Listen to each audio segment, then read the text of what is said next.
it's a more likely to mow your yard if it's a finish. Blue finish. They have a brush hog, I think they still have. No. They, at one time, they had a brush hog they used out of the farm and stuff, but now that's being farmed. So most of that's being cut by the guy that's farming the farm. But have any of you went down to them garages lately Oh, and looked at that equipment? Henry said, I've been down there a lot. They must have some really good guys working down there to keep piecing this stuff back together. And they do most of I'll be their- honest. That's what Andrew said.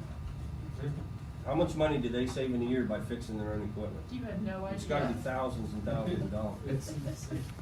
Yeah, it's, But I think we do need to start looking, the only thing we Down the don't road. do in-house is something that's safety. It has to be done by an outside Right. contractor. I believe all that equipment was in that AWR report also, every bit of it was. Now, see- We've always had a thought about doing this. It isn't just coming up. And that was a great thing, and I had talked to the mayor about that. I believe I've talked to a few council people about that. That was one of the great things that I found with going through that rate study. It gave me a chance to sit down with Lonnie and say, what, not do you want, what do we need in the next 5 years? And I sat down with Lonnie, and just me and Lonnie. And then I sat down with Lonnie and the engineer. so you've already got all that information? And then, after I sat down with those two individuals, we came through with the rate study. And then I sat down with Lonnie and the mayor and the clerk. And after the mayor left, the meeting, or that was another day, then Lonnie and I came back and met with the clerk, and we went back through that rate study with a fine tooth comb. And it was nice to do that, just as I'm doing in the electric, because I'm not only showing you what we need money for, but the clerk can look at those projects and go, how long is it? This one's 3 years out. Let me start to encumber money for it now. And if we start to encumber money for it now, it's not even part of the rate study. We took Put stuff off a the rate study. lot of stuff off that rate study because we're starting to set money aside now that there's things that we don't need to be a part of that. We're gonna take care of this on an O&M budget. You know, now the big ticket items, there were things on there that we can't, that we're gonna have to get a grant for, or, you know, subsidize it with our rates.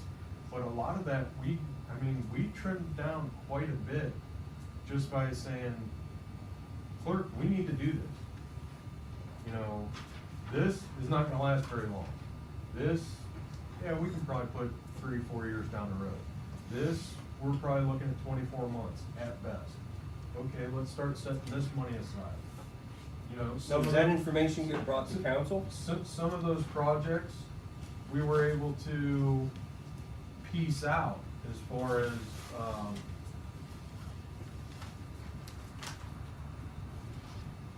oh my gosh, the belt press. One of the things, if you guys remember, was $10,000 for bearings. Bearings, yeah. On the belt press. We've started to, on months where we don't have either lab supplies, chemicals, or sodium aluminate, we've started to take that money and, because those are the 3 large expenditures that we have down there, that are pretty much scheduled. Once that we don't have that, we're buying those bearings on our O&M budget. We wiped that off. We're not doing that. That $10,000 isn't in the rate study. You know, there was things that we were able to do that were projects that were up to, I think, the highest was a $15,000 project. We took them off because we can plan those out. We can encumber money and we can set these jobs up to, you know, we can do half now. We can do, you know, half, the other half when the money's there. And that's what we've been doing with it. And it's not us turning a blind eye to it or anything. It's more us trying to rapidly get into a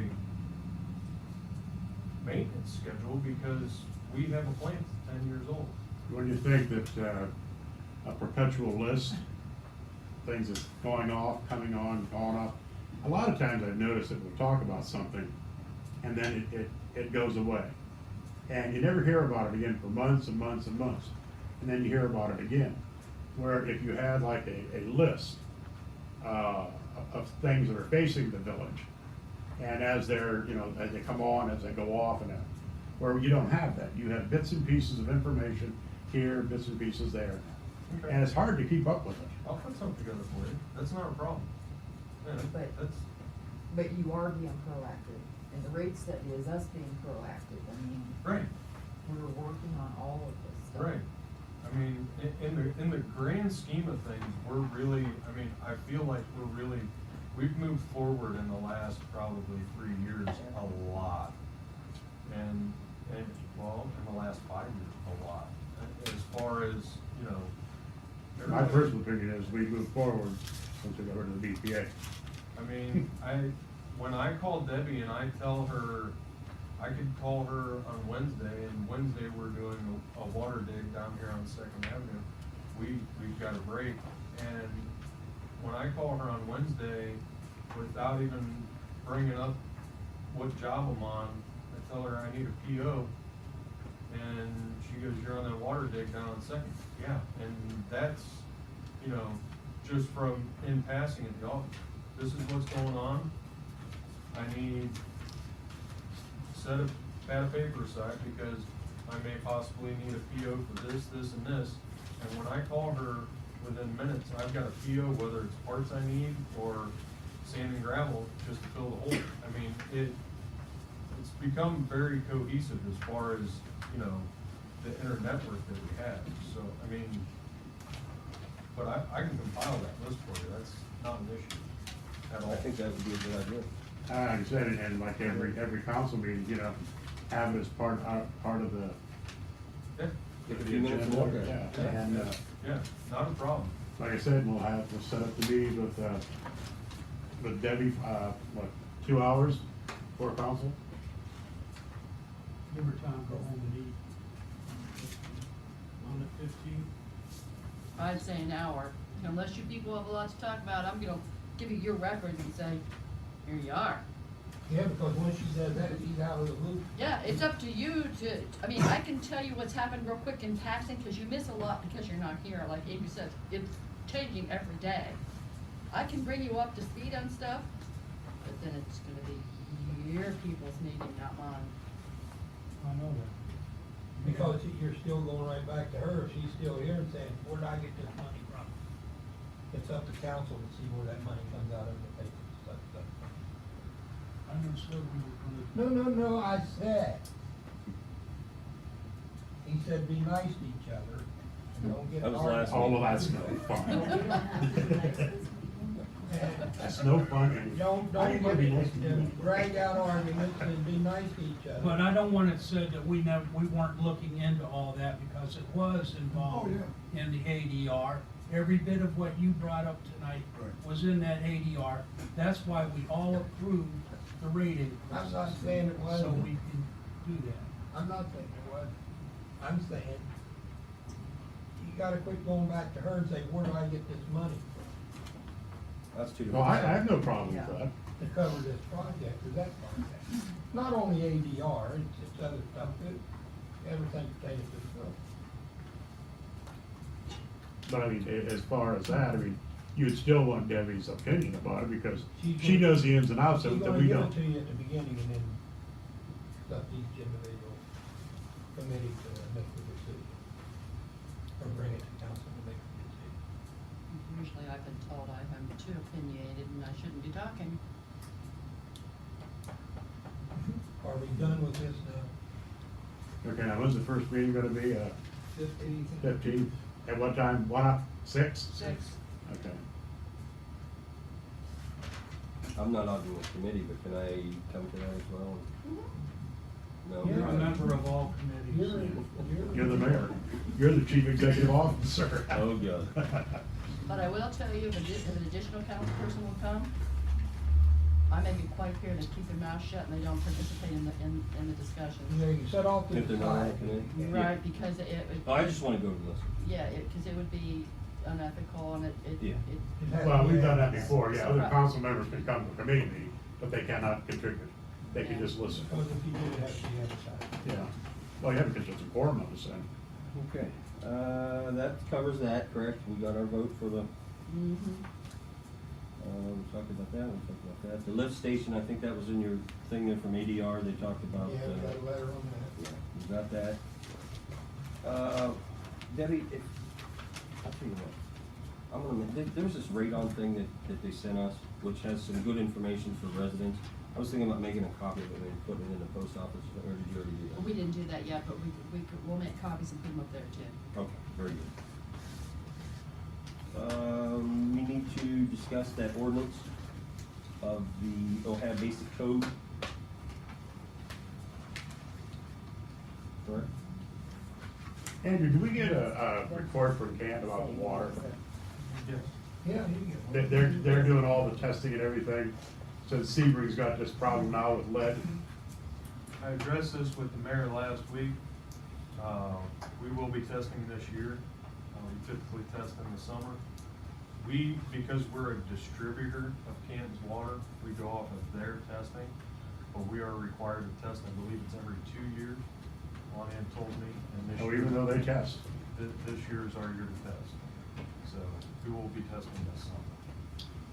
You collect water from individual houses and send it in.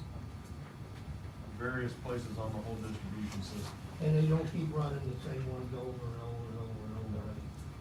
Because the more you read about it, the more that they say, this is a major problem in the United States, which has not come to light yet. Well, it's, that one up there, yeah. It's not only Sebring, Malvern's involved in that too. And Malvern now. This same guy was doing testing for Sebring and Malvern, so Malvern is part of the deal. No? So he's in trouble both towns. Would you like me to read the legislation? Yep, let's do that. Okay. Ordinance number 16-01, it'll be your, second reading. An ordinance authorizing and directing the Village of Beach, the administrator of the Village of Beach, City, Ohio, to set a new wastewater rate schedule for the Village of Beach, City, Ohio. My original said in declaring an emergency, the solicitor has reprinted those and taking that off, so we can have, we can do the second reading.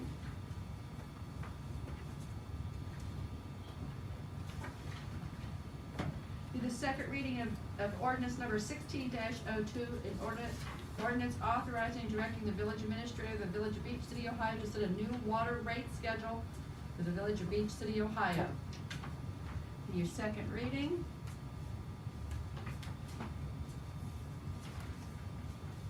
Ordinance number 16-03, an ordinance authorizing and directing the mayor and the clerk of the, we're going to stop on this, we're not gonna hold a second reading. On that roof. 1603, On the roof. yes, on the roof. It's on the whole thing. That's just right, Tabled. tabled on, okay. Ordinance number 1604. The solicitor did this for us. Okay, it's the preliminary legislation. An ordinance authorizing and directing the transportation for the state of Ohio to make any necessary repairs to the state highways within the village limits of Beach City, Ohio. She did a different ordinance that I didn't copy you yet, but this will be attached to it. This is what the mayor got at the last, before the last meeting, where they're going to do the repairs on the bridge on Route 212. Oh, the painting. The painting, yes. So I will copy that for you and have it in your basket.